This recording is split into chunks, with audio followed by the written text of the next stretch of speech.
Happy Friday, everybody. Mark Holmes here with Michael Anthony Fitness. And as always, I want to thank you all for watching, commenting, subscribing, and being part of the Joe Boo Sports Report. Without you guys, this literally does not work.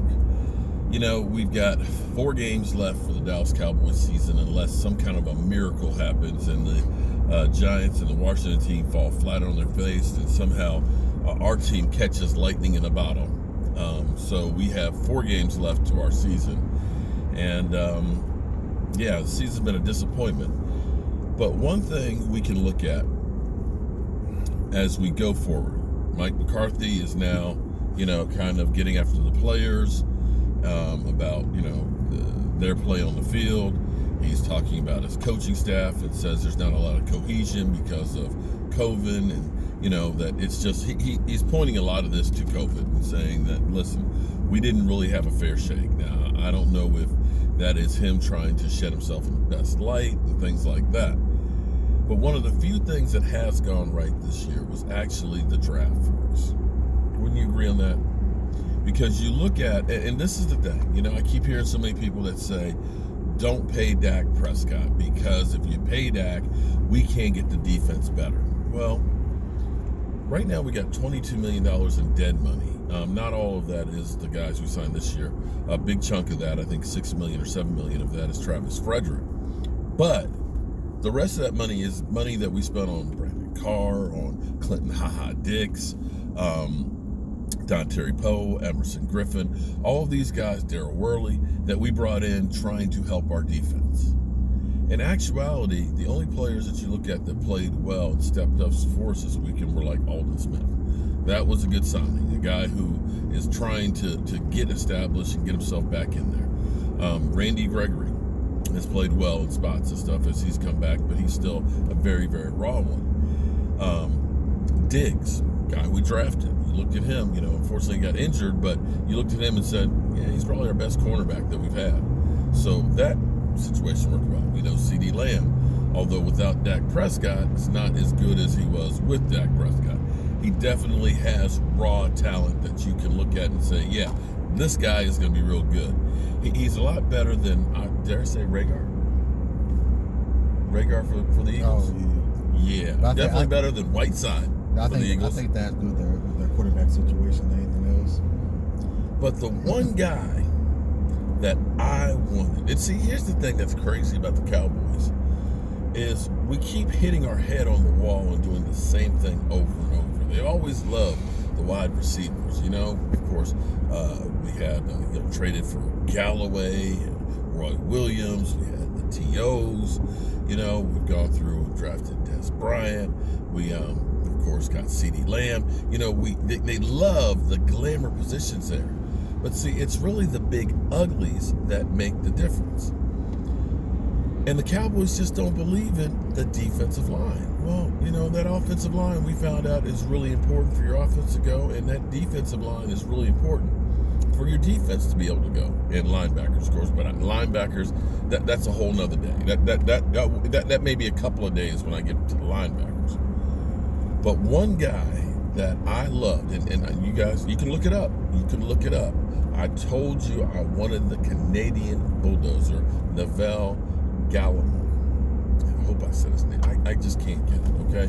It's my damn dyslexia. I try. But he didn't play much in the beginning of the season, of course, because we had Don Terry Poe laying his fat ass on the field, basically, a la Albert Hainsworth, just about, but not quite that bad. But since week 9, when he really started playing, dude has been a beast. Do you know that Pro Football Focus ranks him as the fourth best rookie defensive tackle? Just this week 9. It's only a 3-game sample, but what? Fourth. Power 4. That's right. But no, for a guy who didn't have an offseason, guy who's a rookie, and there were a lot of defensive tackles that were drafted ahead of him, way ahead of him. I think we got a steal myself, in the 3rd round. I think it was 3rd round. He was a steal to me. I was like, when we drafted him, I was like, yes, because you need a guy in the middle who literally is a beast. And I kind of said this. I thought Tristan Hill was going to be that guy coming out of college because he was really raw, had that motor and things like that. He started coming on this year, and hopefully next year he's back. Coaching. Yeah, and it may be. Our coaching is a mess. But Pro Football Focus has him as the 4th best defensive tackle, rookie defensive tackle. I think run stopping, I think he is 3rd. And I think run stopping percentage, I think he's 2nd. And it averages out. And see, here's the thing. The thing that most of you guys won't understand, because you look at one statistic on defense, and that is interceptions and sacks. But see, defensive tackle is key. That nose tackle, that big guy in the middle, because you truly need that guy to occupy space. You know, when it's 4th down and short, he needs to be able to get penetration and shut them down. Because if this guy does his job, you don't hear his name. And that's the problem, because you don't know. You know, it's not a guy's jersey that you're going to sell a lot of, because everybody's like, hey, who? It's a defensive lineman. He's in there taking on the double teams, okay? And it's a thankless job.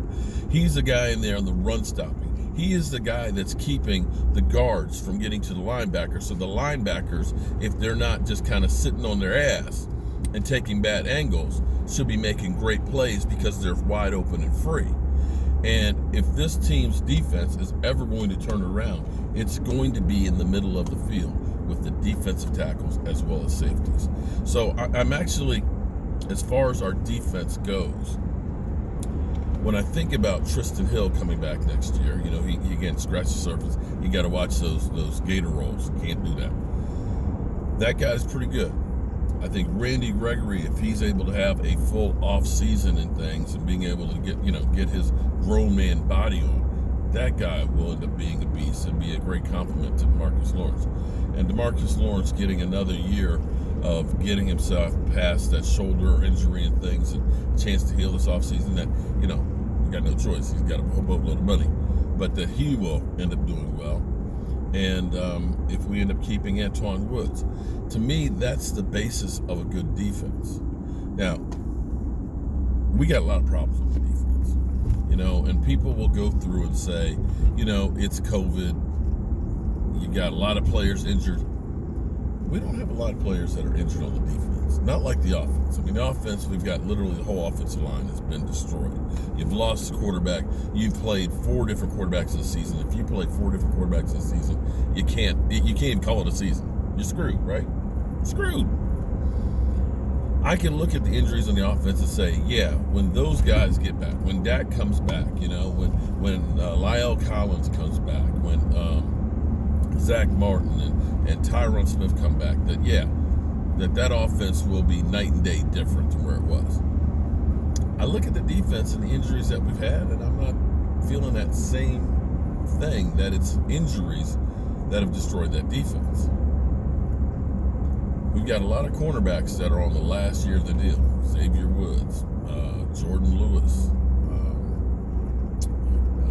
Anthony Brown's re-signed. Who am I missing? Jordan Lewis, Xavier Woods, Awuzie. Some hard decisions are going to need to be made on those guys, which one to bring back. But I got to tell you, Xavier Woods has shown me nothing this year. I look at Xavier Woods, and from his college tape and his first 2 years, he was a hitter. Now, I ain't seen him hitting. I've seen him lead blocking for the other teams.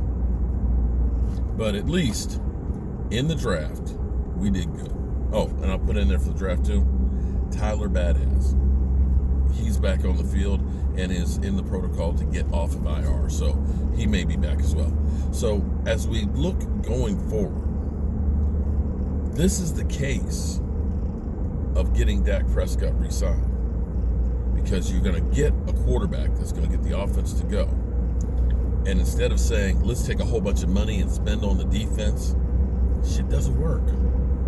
Doesn't work. Washington did it forever bringing guys in. Josh Norman, Collins in there. You've seen guys like Bruce Smith and Hainsworth, and never were able to bust a grape. But right now, they've been drafting that defensive line, and they scary. They scary. And that's where we take this draft. And if we get that top 5 pick, and somebody wants to get up there and try and get a quarterback, you trade with them and take those picks. And that, my friends, is your Herschel Walker trade. That's what it is. It gives you a chance to get more talent than everybody else. And hopefully, the coaching staff can get a clue and figure out what to do with them. All right, y'all. We're going to be in a dead zone for about the next 4 hours or so. So I'll catch you all later on. What you got coming up, man? Nothing on Twitch? When's your next Twitch stream? Tonight. No, tonight? Okay. After your show.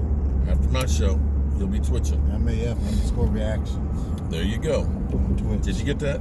All right. And tonight, Skywalker Steele's going to be joining us in the house.